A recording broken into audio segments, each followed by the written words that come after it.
Estamos começando mais um programa Luz para os Meus Passos. É uma alegria imensa ter aqui você conosco pela TV Canção Nova. Também quero acolher você que nos acompanha pelo meu canal do YouTube, Frei Gilson / Som do Monte, e você que nos acompanha pelo canal do YouTube de Dom José Francisco Falcão. Seja bem-vindo. Este aqui é um programa onde você vai aprender muito da Palavra de Deus. Gente, o assunto está interessantíssimo, porque nós estamos terminando uma grande introdução ao Antigo Testamento e no último programa nós começamos falando sobre o quadro cronológico do Antigo Testamento. Você sabe que é muito difícil para nós entendermos os eventos que aconteceram, os personagens, e a nossa cabeça tende a se confundir muito, principalmente se tratando de Antigo Testamento. Então, estamos tentando aqui dar a você um esqueminha para ficar mais fácil na sua cabeça, um quadro cronológico do Antigo Testamento. Como nós começamos no programa passado, eu quero voltar ao que falamos, fazendo um breve resumo, para que não comecemos já, por exemplo, já estamos nos Juízes até Salomão. Então, para não começar o programa assim, às vezes você não participou do programa passado, então vou fazer um breve resumo.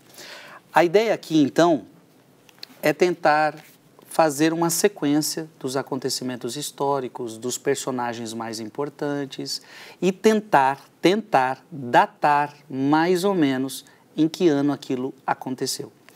Então, nós vimos as origens, que é Gênesis de capítulo 1 a capítulo 11. E o que nós temos ali? As origens, Adão e Eva, e todos os que vieram ali neste período depois de Adão e Eva. Vimos que não é possível datar ou seja, dar uma data. Qual foi o ano que Adão e Eva nasceram? Deus criou Adão e Eva, é impossível datar isto. Vimos a lista dos povos, né, que vieram depois de Adão e Eva, Gênesis 10, também não é possível datar. Vimos que estima-se que a idade do Homo sapiens é de aproximadamente 200 a 300 mil anos. Dom José explicou isso no programa passado. Então foram encontrados fósseis na Etiópia com mais ou menos 195 mil anos. Em Jebel foram encontrados fósseis de mais ou menos 300 mil anos. Então essas são as nossas origens. Veja, eu só estou passando porque o programa passado foi explicado tudo bonitinho. O segundo passo, segunda etapa desse quadro cronológico são os patriarcas, que aí sim a gente começa a conseguir datar. Então, a chegada de Abraão em Canaã, Gênesis 12, aconteceu mais ou menos no ano 1850 a.C. Depois, os patriarcas no Egito, 1700 anos antes de Cristo. No programa passado ainda, chegamos em Moisés e Josué. Aliás, os patriarcas, Gênesis de 12 a 50, tá? Então, é uma longa história, Gênesis de 12 a 50. Moisés e Josué, Êxodo, Números, Deuteronômio e Josué, ou seja, uma vasta história. Já conseguimos datar também o Êxodo, a lei do Sinai, a lei no Sinai, 1250 a.C. Josué invade a Palestina, também conseguimos datar 1220 a 1200, Josué invade a Palestina. Isso tudo nós vimos no programa passado. Ficou curioso para ver essa realidade? Tem que ver o programa passado que está nos canais do YouTube, tanto da Canção Nova, o meu, e do Dom José Falcão. Hoje, aliás, terminamos o programa passado falando dos juízes. Começamos a falar. Portanto, é aqui que eu vamos iniciar o programa, esse quadro cronológico, de os juízes até Salomão, tentando datar e ver em que período da história isso aconteceu, tá bom? um breve resumo do que já vimos e vamos dar sequência. Antes, quero acolher mais uma vez Dom José Falcão, sua bênção. Deus abençoe sua vida, Frei Gilson, uma alegria estar aqui. Ficamos uma semana curiosos para entender a continuidade dessa história. Então, paramos, Dom José, nesse período dos Juízes até Salomão. Se o senhor pudesse retomar, seria interessante.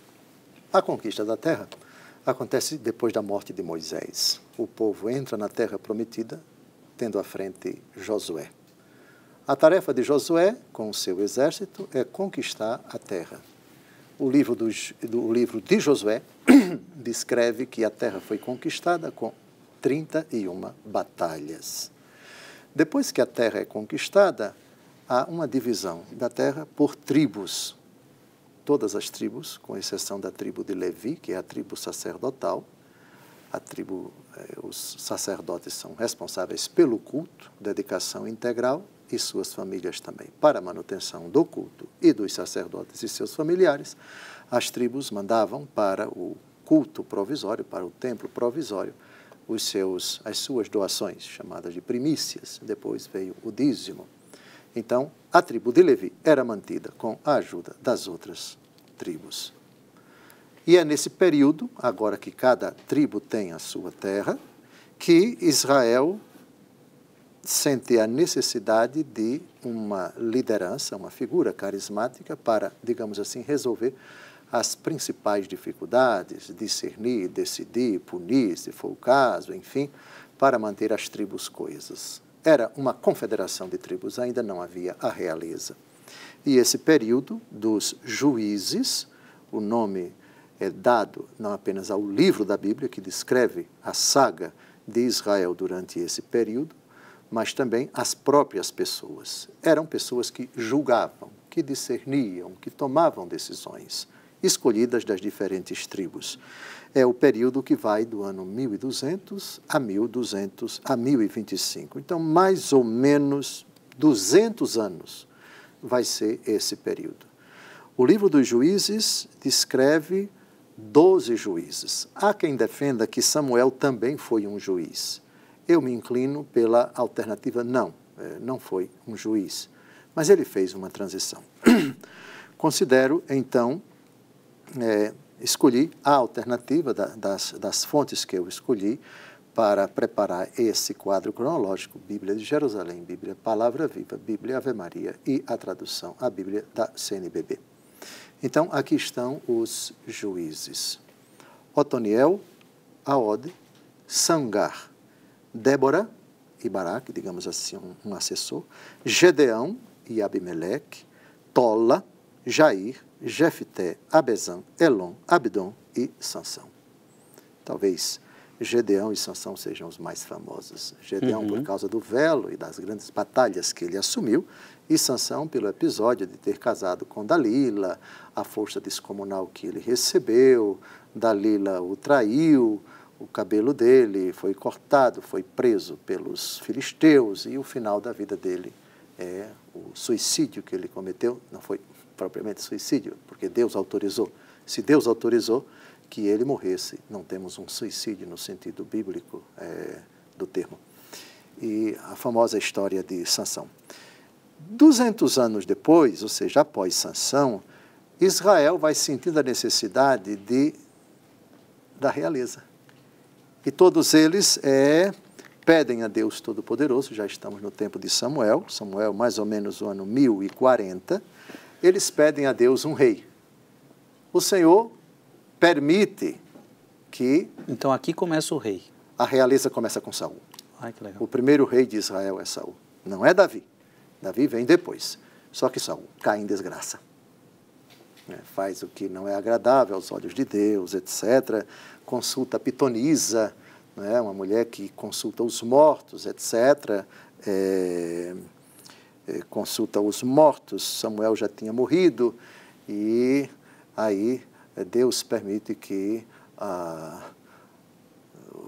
do céu venha a alma de Samuel para dizer, porque você está me incomodando, amanhã você vai morrer. E, de fato, no outro dia ele morre. É o famoso episódio da Pitonisa de Endor. Então, Saul, governou Israel, digamos assim, na fase unificada. Israel não estava ainda uma nação dividida. O cisma vai acontecer um pouquinho mais para frente, no ano 931. Só para ficar claro, desculpa, o reinado começa com Samuel ou Saul? Não, Saul. Começa com Saul. Saul. Então, por isso que o senhor falou que Samuel é a transição. É a transição, exatamente. Exatamente. Lembra do episódio? Fala, Senhor, teu servo escuta, etc. Samuel, que era um garoto, um adolescente, etc. Estamos aí no ano 1040. Então, Saul se torna o primeiro rei de Israel de 1030 a 1010. Portanto, ele governou Israel durante 20 anos. Foi um período muito difícil, não é? Mas ele acabou caindo em desgraça. E aí, Saul. O episódio de Davi e Golias acontece exatamente no reinado de Saul. Saul vai ficar com inveja de Davi. Não é? Saul matou tantos, Davi matou muito mais, etc. E aí ele passa a sentir uma inveja tremenda, um ódio de Davi, que era um pastor. Não é? Ele foi com a funda que ele, diante do gigante Golias, armado com... Não, isso aqui está muito pesado, então eu vou com a funda mesmo. E atingiu a cabeça de Golias, Golias cai morto, ele com a espada de Golias decepa a cabeça do grande general filisteu, os filisteus caem debandada, e Davi se torna a grande figura amada e querida por todos os hebreus. E aí vemos uma tentativa de assassinato de Davi da parte de Saul. Saul pelo menos duas vezes, tentou matá-lo jogando a lança enquanto ele tocava, etc. Todo esse episódio, até que Davi, que tinha um grande amigo, o grande amigo de Davi foi Jonatas. Jonatas, o filho de Saul, que o ajudou muito a escapar do rei Saul. E Davi muitas vezes teve a ocasião de matar o rei, mas não quis, não permitiu que ninguém matasse, etc. Bonito, né? Sim. E Davi se torna uma espécie de chefe de bando. Muitas pessoas desgostosas de Saul passam a ficar com Davi. E a fama dele cresce, etc, etc. E essa expressão chefe de bando é interessante. É chefe de bando. Eu lembro mesmo. Que, quando eu tive aula de Bíblia, meu professor usou essa mesma expressão. Sim, porque ela está na Bíblia de Jerusalém. Fuga de Davi, deixe-me ver aqui, chefe de bando. Deixa eu ver onde está a expressão. Mais ou menos ali pelo capítulo 20, 19 e 20 do primeiro livro de Samuel. Chefe de bando, sim, porque é um grupo desgostoso que está do lado de Davi e Saul reputa como um adversário a ser eliminado. É verdade. E assim vai ser até quando ele vai se tornar o rei de Israel. Davi vai governar durante 40 anos. Agora, parando um pouquinho aqui, Dom José, assim como eu fiz o senhor parar, quando a gente tratou dos patriarcas, Jacó, que Jesus cita, né? Eu sou o Deus de Abraão, de Isaac, de Jacó. Agora aqui o senhor chegou em Davi. E nós vemos o Novo Testamento, é o filho de Davi, e tantas realidades. Por que Davi tem essa importância toda? Ele aparece aqui então como o segundo rei de Israel. E por que ele é tão importante assim? Eu citaria... O gostoso desse programa é que essas disparadas aí do Frei Gilson que me obrigam a citar o Salmo correto. Salmo 88. Encontrei Davi, meu servo, sagrei-o com meu óleo santo, etc. Renovei a minha aliança com ele, etc. Ou seja, minhas promessas de que a realeza em Israel perduraria. 88, Salmo 88. 21. Olha, tá vendo como ele está descobrindo? 88, pronto, 21. Salmo 88. Encontrei Davi, meu servidor. Sim. E o sagrei com a minha santa unção. Minha mão sempre lhe assistirá e meu braço fortalecerá. Recomendo a leitura do Salmo 88 toda. A figura de Davi, por que a figura de Davi ocupa um destaque? Jesus, o Apocalipse o chama leão da tribo de Judá, ok? A tribo de Judá é a tribo da qual vieram os reis de Judá. O reino de Judá vai perdurar quando desaparecer o reino de Israel, depois do cisma, né? Ali por volta do ano 721, se não me engano. Então, na figura de Davi, nós temos a garantia de que as promessas que o Senhor Deus fez ao velho Israel moribundo, lá no capítulo 49, versículo... No capítulo 49, vamos ver o versículo daqui a pouco, o velho Israel está morrendo e ele reúne todos os filhos e para cada um dirige uma palavra. Quando ele chega em Judá, ele diz que o cetro não se afastaria da mão dele. Cetro é uma imagem para evocar algo que era exclusivo do rei. E a realeza não é propriamente dita, porque a realeza propriamente dita começa com Saul, mas Saul caiu em desgraça. E o grande rei, a grande figura, o grande unificador, aquele que conquistou a cidadela, que vai se chamar a Cidadela de Davi, que era uma fortaleza dos jebuseus em Jerusalém, é o rei Davi. Nele, portanto, residem o quê? Todas as promessas que o Senhor Deus fez e as 3 alianças que nós já vimos aqui, a aliança que Deus selou com Noé, a aliança que Deus selou com Abraão, e a aliança que Deus selou com o povo no Monte Sinai. Então, essencialmente, são essas 3, e na pessoa do rei Davi, que é o primeiro rei a fazer aquilo que agrada a Deus, nós temos nele uma profecia a respeito de Jesus. Tanto é, o Senhor disse ao meu Senhor, assenta-te à minha direita até que eu ponha teus inimigos debaixo como escabelo dos meus pés. Você lembra disso? Sim. Que Jesus provando que esse salmo estava falando dele como Jesus, dele como o Messias. Como é que o Davi disse, o Senhor disse ao meu Senhor, quem é esse Senhor, quem é esse Senhor, etc. Lembra dessa disputa? Sim. Pois bem, então, na figura de Davi, nós temos o paradigma, digamos assim, de todos os reis de Israel. Não foi o único rei bom, por favor, mas foi o primeiro, o grande rei Davi. Sim, a estrela de Davi, hoje, ela está, tanto é que na bandeira do Estado de Israel tem a imagem que está no livro dos Números, a estrela de Davi, o grande rei. Jesus é da descendência de Davi. Sim. Antes, leão da tribo de Judá. Judá é um pouco antes. Voltemos aqui no tempo, por favor. Judá nasceu aqui, precisamente, estamos aqui no ano 1600, mais ou menos. Então, 600 anos antes de Davi. Judá. Jesus, sim, ele é da casa de Davi, tanto é que a genealogia de Nosso Senhor Jesus Cristo no Evangelho segundo Mateus são 3 blocos de 14 gerações. 14, 14, 14. Lembra disso? Sim. E na gematria do alfabeto hebraico, a palavra Davi, D. D é 4, V é 6. 4 mais 6, 10. 10 e 4, 14. Jesus é 3 vezes Davi. Jesus é o ápice da realeza. Jesus é o rei por excelência. Jesus é mais do que o rei Davi. É o sentido, um dos sentidos do número 14, 14, 14, essa trilogia, esses 3 números, esses 14 gerações, 14 gerações, 14 gerações. Vamos ao prólogo do Evangelho segundo Mateus. Não vamos ler toda ela, mas leia, por favor. Capítulo 1, versículo 17. 17, por favor, o total das gerações. Portanto, as gerações desde Abraão até Davi são 14. Desde Davi até o cativeiro da Babilônia, 14 gerações. E depois do cativeiro até Cristo, 14 gerações. Pronto, 14, 14, 14. Isso vem de onde? Claro que houve mais gerações. Aqui foram citadas apenas as mais importantes. DVD. Na língua portuguesa, nós temos a gematria dos números romanos. I, vale? 2 Is? 2. V, 5. X, 10. L, 50. Já vi essas daí. M, C, 100.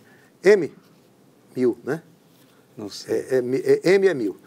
D é 500. Vamos recordar aqui a gematria dos números romanos. Língua português. I, 1, 2 Is, 2, 3 Is, 3, IV, 4, V, 5, X, 10, L, 50, C, 100.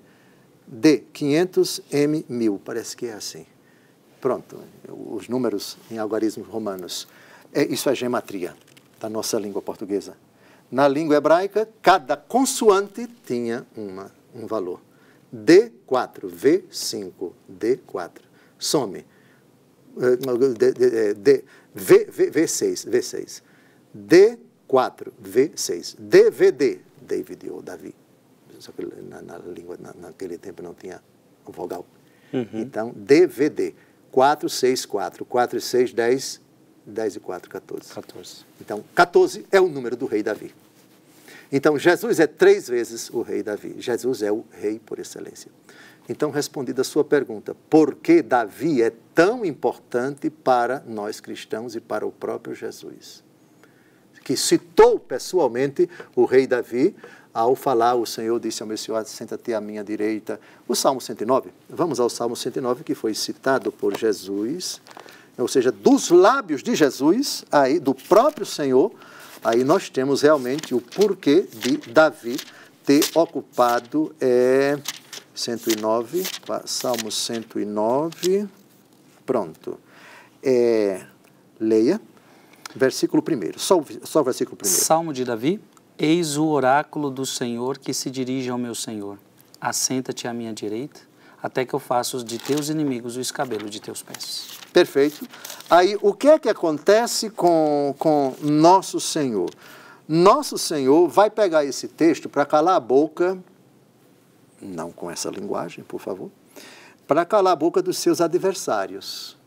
Os seus adversários metidos a intérpretes da Bíblia, aí Jesus disse, peraí, pegou esse salmo, pegou esse versículo e fez uma pergunta para eles. Não é que eles ficaram calados? Mateus 22, por favor. Mateus 22, de 41 a 46. Quem se metia a besta para mexer com Nosso Senhor, agora ficou calado. O texto é engraçadíssimo, porque é um cala-boca naqueles que pensam que conhecem a Escritura. Foram peitar logo com quem? Com Jesus. Aí Jesus pegou esse salmo. Leia Mateus 22, de 41 a 45. Como os fariseus se agrupassem, Jesus interrogou-os. Que pensais vós de Cristo? De quem é filho? Responderam, de Davi. Como então prosseguiu Jesus? Davi, falando sobre a inspiração do Espírito, chama o Senhor dizendo, o Senhor disse a meu Senhor, senta-te à minha direita até que eu ponha teus inimigos por escabelo dos teus pés. Salmo 109, 1. Se, pois, Davi o chama Senhor, como é ele seu filho? Essa foi boa, não foi? Veja o que acontece. É um cala-boca neles. Ninguém pôde responder-lhe nada e depois daquele dia ninguém mais ousou interrogá-lo. Ficaram até com medo de fazer pergunta. Essa foi ótima. Jesus é fantástico. Então, está respondida a sua pergunta. A figura de Davi para os judeus, para Jesus e para nós, ela é fundamental. Sim. Depois, aí vem o seu filho. Bem, não, na verdade eu gostaria que o senhor comentasse essa tomada de Jerusalém aqui, que o senhor citou. Que era uma fortaleza dos jebuseus, né? A cidade de Jerusalém, e Davi a conquista para ser, a partir de então, digamos, a capital do reino. Com Saul ainda não era, a cidade não fora conquistada. Com Davi, ou pelo menos não foi conquistada completamente. Com Davi, a conquista é definitiva e Davi passa a residir na cidade. Outrora, uma fortaleza dos jebuseus, agora a cidade de Davi, isto é, ele reside lá, o palácio está lá. A sede da realeza é Jerusalém. Sim, isso aí foi por volta do ano 1000, mais ou menos. 1000. E uma pergunta para o senhor, até aqui ainda também não temos o templo. Quem vai construir o templo é o seu filho. Ele deseja, e o profeta até diz, não, vá, faça aqui, o Senhor está do seu lado. Só que o Deus vai para o profeta e diz, não, Senhor, diga para ele que não vai ser ele, não, ele derramou muito sangue, vai ser o seu filho. Aí Davi toma todas as providências, né, quando Salomão, tudo para que Salomão construísse o templo. Muitas toneladas de ouro, de prata, todos os recursos de material, de dinheiro também, já deixou toda a equipe de trabalhadores para quando Salomão assumisse, ele cumprisse essa tarefa. Não foi ele, foi o seu filho, exatamente. Tanto é que quando ele morre, em 970, o seu filho assume e vai governar também 40 anos, né? Se não me engano, de 970 a 931, 70 anos, 40 anos. 39 anos. É quase 40. 40 anos, a Escritura diz 40 ele e 40 o filho. 40 anos Salomão. Durante esse período ele constrói o templo. A descrição da construção do templo está no primeiro livro dos Reis, capítulo 6, versículo 1. E aí, Salomão tem vários filhos, né? Ele teve muitas mulheres, muitas concubinas, e teve um filho que vai se tornar o seu sucessor, Roboão. E aí a coisa vai degringolar. Mas estamos a 1 minuto e meio e a conclusão é de Vossa Reverendíssima. Agora virão problemas e bote problemas. Gente, que bom, né? Estamos aqui muito rapidamente passando pelas histórias bíblicas, né? Alguém deve estar aí pensando, nossa, quanta informação, quanta coisa. E é porque a gente não está lendo os textos, é porque a gente não está aprofundando cada coisa. É isso mesmo. A Bíblia são vários livros com histórias do povo de Deus de décadas, de muitos anos. Então não é fácil a leitura. E é para isso que estamos aqui. Para pouco a pouco ir se tornando mais comum e mais fácil o entendimento, tá? Vamos avançando no nosso quadro cronológico. Então, nós terminamos praticamente esse período dos Juízes até Salomão. E no próximo bloco nós vamos ver sobre Judá e Israel, tá? Então, você não sai daí não, fica com a gente. É só um breve intervalo e a gente já retorna. É muito bom ter você aqui. É muito bom ter você aqui. Muita gente aprendendo com este programa, muita gente aprofundando sua fé, muita gente criando gosto e amor à palavra de Deus. Então seja muito bem-vindo sempre. Um breve intervalo e a gente já retorna.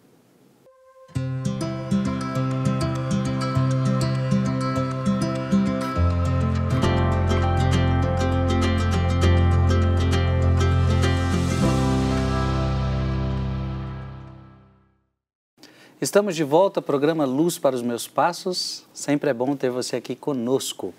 Terminamos o bloco passado falando sobre Salomão. Eu gostaria de retornar daqui com Dom José. Dom José, então paramos aqui em Salomão com a construção do templo. Então Salomão é o que constrói o templo. E isso, de fato, teve uma grande importância para o povo de Israel. É o primeiro templo. É o templo de Jerusalém, esse aqui. Disse tudo. Era um grande sonho, não só do rei Davi, mas de Israel desde que chegou à terra, tomou posse da terra, a terra foi dividida, que houvesse um local onde o templo fosse construído. Os primeiros projetos, digamos assim, não projeto de planta baixa, etc., mas a grande prioridade de Davi era a construção do templo. Ele queria, mas Deus não autorizou. Então, Saul, praticamente não se fala desse propósito, isto é, de um edifício que fosse o sinal da unidade política e religiosa da nação, que está nascendo como uma nação real.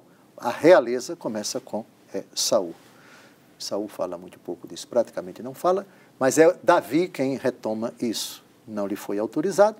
Então, Salomão concretiza o grande desejo do seu pai, e isso vai ser um motivo de orgulho para toda Israel, que vai ter apenas no templo, o chamado Templo de Salomão, o lugar da realização do sacrifício. E isso é importante, porque se você tem uma capital e um templo nessa capital, o sacrifício obriga todas as pessoas a se dirigirem à capital para a realização do sacrifício. Sim, é um momento importantíssimo da história de Israel, a fundação, a construção e a dedicação do templo. Isso acontece com Salomão. E depois, me parece que acontece um cisma. Não com Salomão vivo, mas com o filho dele. Um dos muitos filhos dele é Roboão. Roboão, o trato dele com os chefes os chefes das tribos de Israel, não era um relacionamento bom. Aliás, convido Vossa Reverendíssima a folhear, não a ler, não é? Ele vivo, um homem sábio, a rainha de Sabá vai até ele para prestar honras, etc. Episódio que até foi citado pelo próprio Jesus. A sabedoria de Salomão se tornou conhecida em todo o Oriente, não é? Antigo, Médio, Próximo, de sorte que todas as nações sabem. Israel tem um rei muito sábio, muito sábio. A fama dele correu o mundo. Mas, depois, essa sabedoria, digamos assim, Deus Todo-Poderoso diante das infidelidades, dos pecados da pessoa, a graça de Deus não se revela, não porque Deus pode tirar a graça que Ele dá, dentre elas a sabedoria. Veja, Frei Gilson, no capítulo 11 do primeiro livro dos Reis, vocês podem, não vamos citar nada, é somente aqui para folhear, quem já tem sua Bíblia, vá folheando, o primeiro livro dos Reis, capítulo 11, as mulheres de Salomão. Quantas mulheres Salomão teve? Salomão teve, 700 com 300 dá um total de 1000. O versículo 3, por favor, o versículo 3 é prova da fraqueza de Salomão. Primeiro livro dos Reis, capítulo 11, versículo 3, por favor. A estas nações uniu-se Salomão por seus amores. Teve 700 esposas de classe principesca e 300 concubinas. Veja, como explicar isso? O pecado não tem explicação, é pecado mesmo. Pronto. Pronto. Está justificar o injustificado. Pecou. Mas o pior não foi isso. O pior é que ele descambou para... Por favor, leia o próximo versículo. Sendo já velho, ela seduzira o seu coração para seguir outros deuses. Virou um idólatra. Virou um idólatra. E o seu coração já não pertencia sem reservas ao Senhor. Bem, obviamente que isso se traduz em quê? No ponto de vista da realeza, o reino está em crise. Porque se você tem o próprio rei com tantas mulheres e praticando a idolatria, esse rei não vai muito longe e esse reinado também não vai muito longe. Então, nós temos um homem dependente dessas mulheres, um idólatra. Continue, por favor.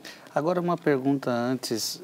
Aqui, só para as pessoas entenderem, aqui a gente está tratando de um rei instituído por Deus? Sim. Ou de um rei político? As duas coisas. As duas coisas. Na verdade, a expressão política naquele tempo nem se aplica, porque polis... vamos chamar assim de política, mas estamos mais um sistema de governo chamado teocracia. Deus escolhe, não é? Ele é ungido e é o representante de Deus e assim por diante. Sim. Essa figura, escolhida por Deus, ocupa o que hoje nós entendemos com muitas matizações nas monarquias, o rei, hoje, e nos sistemas, o primeiro-ministro, o presidente da república, enfim. Mas é uma nomenclatura completamente diferente daquele tempo. Ou seja, é rei mesmo. Teocracia é Deus quem escolhe o rei. Governo de Deus. Por exemplo, no nosso caso, a gente tem que ir lá, o povo que escolhe o seu aí representante. Democracia. Exato. Governo do povo. Teocracia é o governo de Deus. Não existia democracia no tempo de Salomão, nem no tempo de Jesus, né?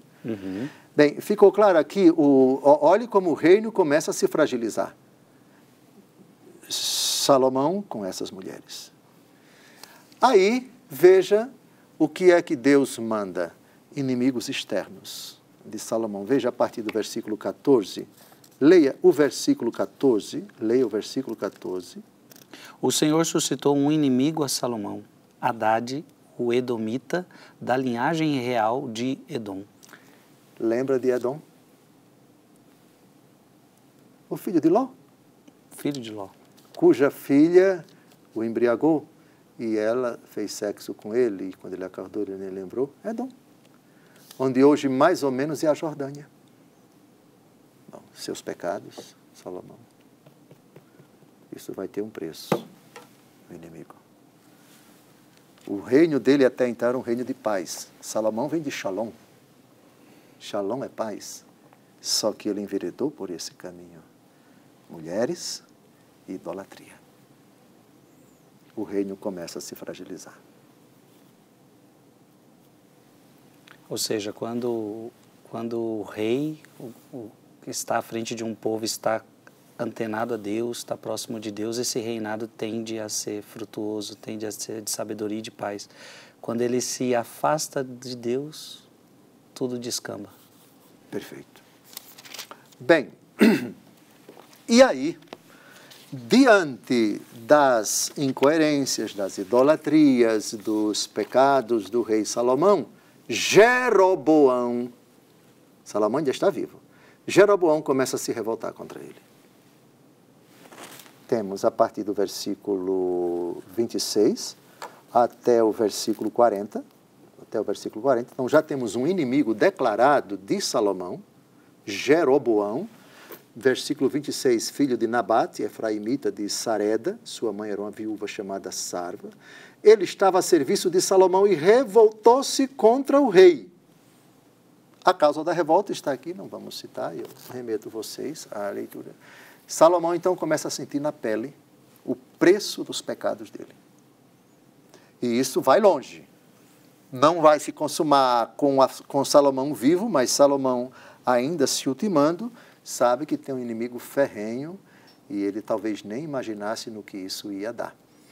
E vem aí o seu filho, Roboão. Bem, no capítulo 12...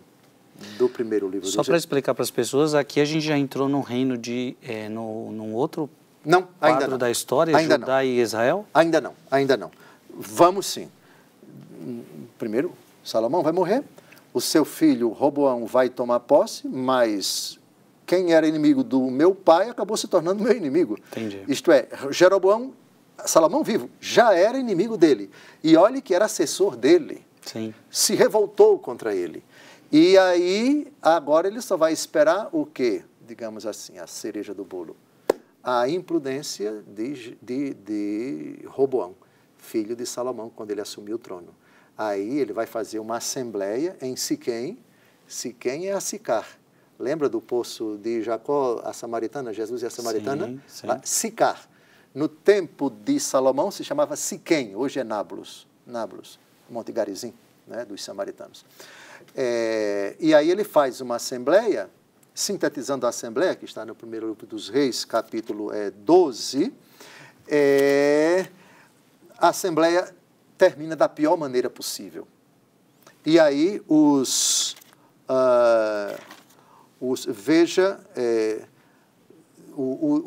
líderes aconselham Roboão a tomar uma atitude. Ele não ouve os líderes. Roboão, o senhor falou que é filho de quem aqui? Salomão. Filho de Salomão. Filho de Salomão, exatamente. Aí veja, leia, por favor, o versículo 16. Ele rejeita o conselho dos anciãos. Eu não vou entrar em detalhes, vocês leiam depois esse capítulo, por favor, porque vem um problemão aí. Versículo 16 de qual? Primeiro livro dos Reis, capítulo 12. Primeiro livro dos Reis, capítulo 12. A assembleia termina assim. Os anciãos dão um conselho para ele. Vá por aqui, vá por aqui. Ele não ouve. E ele deixa isso bem claro. Veja agora o que é que vai acontecer. E era tudo que Jeroboão queria, que não desse certo essa assembleia. Leia. Versículos 16 e 17 e 18. Vendo que o rei não os atendia, o povo respondeu-lhe: que temos nós a ver com Davi? Que temos nós de comum com o filho de Jessé? Vai, pois, para as tuas tendas, ó Israel. Cabe a ti tratar de tua casa, ó Davi. Ou seja, Israel, nós vamos cuidar da nossa vida e você vai cuidar da sua. Israel, as 10 tribos do norte. Davi, a tribo do sul, Judá com a capital, Jerusalém. Olha o problema que criou. Problemão. Mas, leia, por favor, até o versículo 19. E os israelitas retiraram-se para suas tendas. Roboão reinou, no entanto, sobre os israelitas que habitavam em Judá. Judá é o sul. Judéia. Hoje, Judéia. Sim. O rei Roboão enviou Adorã, superintendente dos trabalhos, mas os israelitas apedrejaram-no e ele morreu. O rei subiu então precipitadamente no seu carro e fugiu para Jerusalém. Desse modo, separou-se Israel da casa de Davi até o dia de hoje. Ou seja, o cisma acabou de ser consumado. Só que ninguém reinava sobre as 10 tribos do norte. E aí eles vão convidar quem? Quem foi o grande inimigo de Salomão, estando ainda ele vivo? Decorou? Jeroboão. Roboão. O filho de Salomão? Roboão. O inimigo dos dois, do pai e do filho? Jeroboão. Jeroboão. Veja o que é que as tribos do norte vão fazer. Versículo 20, por favor. Olha aí a desgraça. Ouvindo os filhos de Israel que Jeroboão tinha voltado, convidaram-no à assembleia e aclamaram-no rei de todo Israel. Entenda-se, das 10 tribos do norte, agora o Senhor vai reinar sobre nós. Era o que Jeroboão queria. Que odiava profundamente Salomão, queria vê-lo morto. Esse morreu de idade avançada.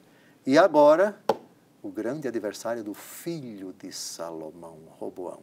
Roboão vai governar o reino do sul, reino de Judá, capital Jerusalém. E aí Jeroboão começa a reinar no reino do norte. Só que do cisma político, vamos ter um cisma religioso. Qual é o cisma religioso? O que é que Jeroboão vai fazer? Vai fazer uma coisa abominável. Ele vai mandar construir 2 santuários, em Dan e em Betel. Betel não é muito longe hoje de Jerusalém, mas naquele tempo estava praticamente já na divisa entre o reino do norte e o reino do sul. Betel e Dan, ao norte, para que o povo do reino do norte não fosse adorar a Deus em Jerusalém. O problema é que quem passou a ser adorado? Esses santuários foram construídos para adorar quem? O Deus de Abraão, de Isaac e de Jacó? Alto lá. Por favor, versículos de 26 a 30. 26 a 30, sim, leia. E disse consigo mesmo, pode bem ser que o reino volte para a casa de Davi. Pronto, ou seja, eu não quero que ninguém vá adorar no templo de Salomão, no templo em Jerusalém. O pensamento dele, olha a maldade que ele vai fazer agora.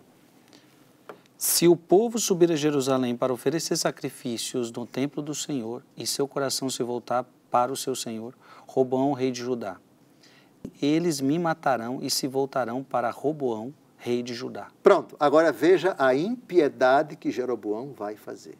Leia. Depois de ter refletido bem, o rei mandou fazer 2 bezerros de ouro e disse ao povo, basta de peregrinações a Jerusalém. Eis aqui, ó Israel, o teu Deus que te tirou do Egito. Meu Deus. O que o povo de Moisés fez. Moisés, o irmão Arão foi quem construiu o bezerro de ouro, pedindo para todo mundo dar as peças de ouro, para ele fundir e fazer um bezerro de ouro. Jeroboão vai fazer aqui agora. Agora vamos ver, Betel e Dan. Dan fica no norte, onde hoje é Galileia, mais ou menos. Galileia. E Dan, pertinho, ou seja, fez um templo no norte e fez um templo no sul, para que o povo não fosse adorar a Deus, só que os 2 templos que ele fez foram templos para adorar bezerros de ouro. Por favor, continue. Versículos 28 a 31. Vá.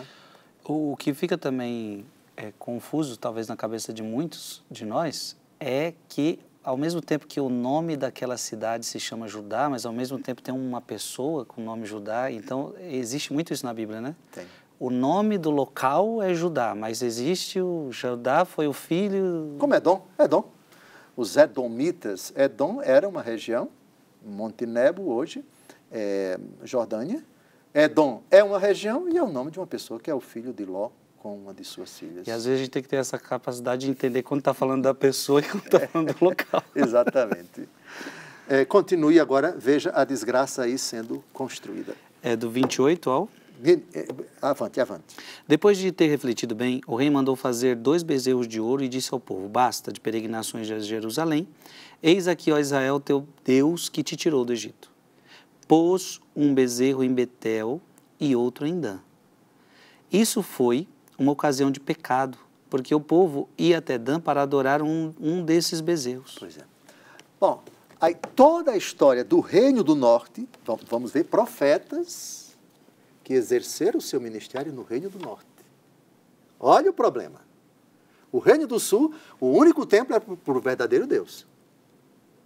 Mas daqui a pouco nós vamos ter reis do Reino do Sul que vão praticar as mesmas impiedades, vão matar os seus filhos, queimá-los, matá-los, dilacerá-los para oferecer aos deuses. Meu Deus. Sim, sim, sim. É quando a história de Israel começa a apresentar uma série de pecados e coisas abomináveis e horríveis, horríveis, horríveis, horríveis. Porém, Deus sempre enviando os seus profetas. Vamos ver os profetas do Reino do Sul e vamos ver os profetas do Reino do Norte. É a história de um Deus rejeitado, de um Deus cuja palavra, em muitas ocasiões da história, é ignorada, os profetas são perseguidos, ameaçados de morte, etc. Sim, nós estamos em plena história da salvação com problemas periclitantes, gravíssimos. Mas calma que vai piorar, por favor, fique tranquilo, vai piorar. Ficou claro aqui a motivação do cisma político e religioso, Frei Gilson? Sim. Então, Salomão morre, assume o seu filho Roboão com a sua impetuosidade, etc., e não ouve os anciãos na Assembleia de Siquém, e aí vem Jeroboão, se aproveita disso, é convidado por eles, acaba se tornando o rei toma essa decisão, 2 santuários em Dan e em Betel, está institucionalizada a idolatria no Reino do Norte. No Reino Meu do Deus. Norte, sim. Então aqui acontece essa separação que a gente sempre ouviu Pronto. falar, né? Agora Os 2 reinos. Sim, exatamente, agora sim. Podemos entrar na história de Israel agora com 2 reinos? Sim. Pronto. Ficou claro o cisma político e o cisma religioso. Sim. Perfeito. Então, aqui está as 2 colunas, as 2 histórias. Eu coloquei aqui na coluna do lado esquerdo, Frei Gilson, os reis de Israel, Reino do Norte. E na coluna do lado direito, o Reino de Judá. Vamos recordar, Israel, qual foi a capital do Reino do Norte? Siquém, né? Siquém, que é a atual Sicar, é a atual Nablus. A Sicar, o diálogo de Jesus com a samaritana. Uhum. Aquela foi a capital. Conhece? Acho que eu nunca fui. Pô, está obrigado aí. Está obrigado. Já tem 3 lugares no mínimo que eu tenho que ir na Terra Santa. Tá, lá ao lado fica o Monte Garizim, onde moram os samaritanos, que hoje é um povo bem entrosado com os judeus. É a capital do Reino do Norte. E a capital do Reino do Sul, Jerusalém. Templo no Reino do Sul, o de Jerusalém. Templos no Reino do Norte, Dan e Betel. Quem é adorado nos templos de Dan e Betel? Bezerro de ouro. Quem é adorado no Templo do Sul? O verdadeiro Deus. É por isso que então existe essa rincha dos samaritanos com...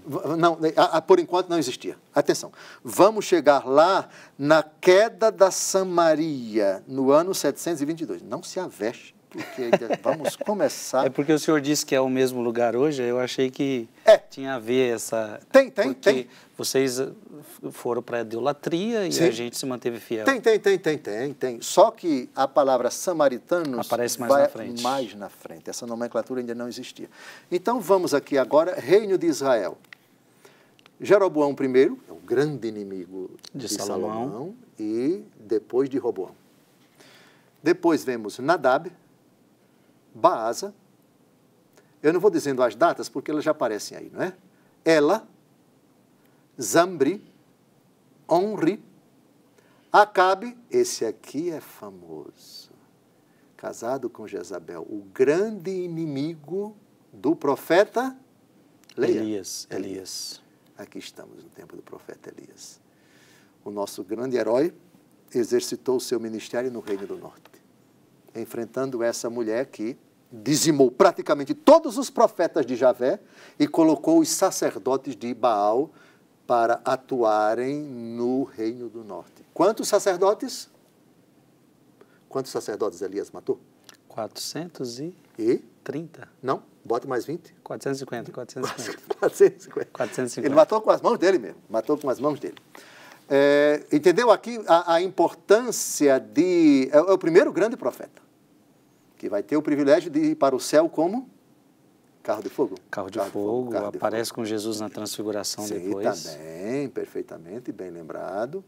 Depois de Acabe... Então, só para ficar claro aqui a gente, Jeroboão, Nadab, são reis. São todos reis. O profeta, Elias é o primeiro profeta que aparece aqui, é isso? Perfeito, primeiro grande profeta. O profeta é aquele que quer restabelecer o reino de Deus. Sim. Que foi perdido. O enviado por Deus para restaurar a pureza da fé de um reino que já começou com a prática da idolatria. Sim. Avancemos. Ocosias, Jorão, é o tempo do profeta Eliseu. Profeta Eliseu. Que vai ser chamado por Elias para ser o seu discípulo e depois o seu sucessor, correto? Uhum. Depois vem Jeú, depois vem Joacás, depois vem Joás, durante o governo de Joás e a morte de Eliseu. Aqui não fala da morte de Elias. Lógico, Elias não morreu. Elias subiu ao céu no carro de fogo. Mas a morte de Eliseu, ela é narrada.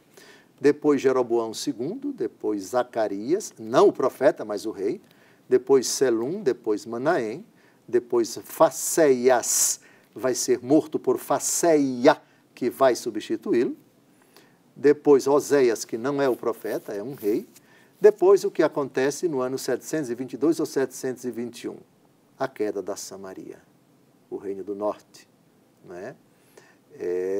A Assíria invade o reino e instala estrangeiros que vêm de longe, e aí se produz um sincretismo religioso, uma mistura de religiões.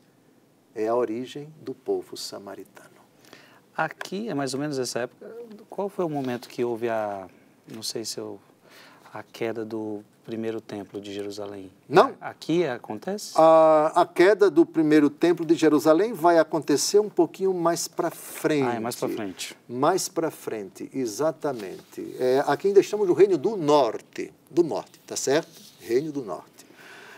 Isso daí vai ser um pouquinho mais para a frente. Frei Gilson, sobre o reino de Israel, o reino do norte. Veja, depois vocês contem aí quantos reis. Vamos contar 1, 2, 3, 4, 5, 6, 7, 8, 9, 10, 11, 12, 13, 14, 15, 16, 17, 18, 19 reis. 19 reis. De 931 para 721, nós temos o quê? 200 anos? Mais ou menos 200 anos, né? Uhum. Que subsistiu o Reino do Norte, depois ele desapareceu. Aí a terra agora vai ser povoada por um povo estrangeiro, né? Muito triste, muito triste. Mas o Reino de Judá vai perdurar. Eu acho que estamos a 1 minuto e 26 do final do programa. Termine e proponho que no próximo programa a gente trate do Reino de Judá. Isso. Que, aliás, é o que interessa mais. Mas veja, interessa os outros também, porque Elias, Eliseu e vários outros profetas vão profetizar no Reino do Norte. Né? Diga. Meu Deus do céu, gente, eu sei que você está aí dizendo, meu Deus, é muita informação. é muita data, é muita informação, mas eu estou amando aqui para a gente começar. Olha, está mastigadinho aqui para nós. Esse quadro cronológico está ajudando muito. Né? Então está aparecendo aí na sua tela. Depois também, Dom José, faltou a gente mostrar o quadro por inteiro, porque nos primeiros a gente não foi mostrando o quadro. Niceia, está ouvindo, Niceia? Talvez quando acabar tudo a gente podia meio que mostrar, né, para as pessoas. Mas é isso, gente, é uma tentativa de resumir ao máximo. Por hora aqui é só um quadro, tá? É um quadro para você entender datas, entender os reis, essas coisas todas. Então, próximo programa. Vamos começar pelo reino de Judá, essa confusão toda acontecendo, vamos seguir a história. Vamos pedir a benção de Deus. Abençoe-vos Deus Todo-Poderoso, Pai e Filho e Espírito Santo. Amém. Amém.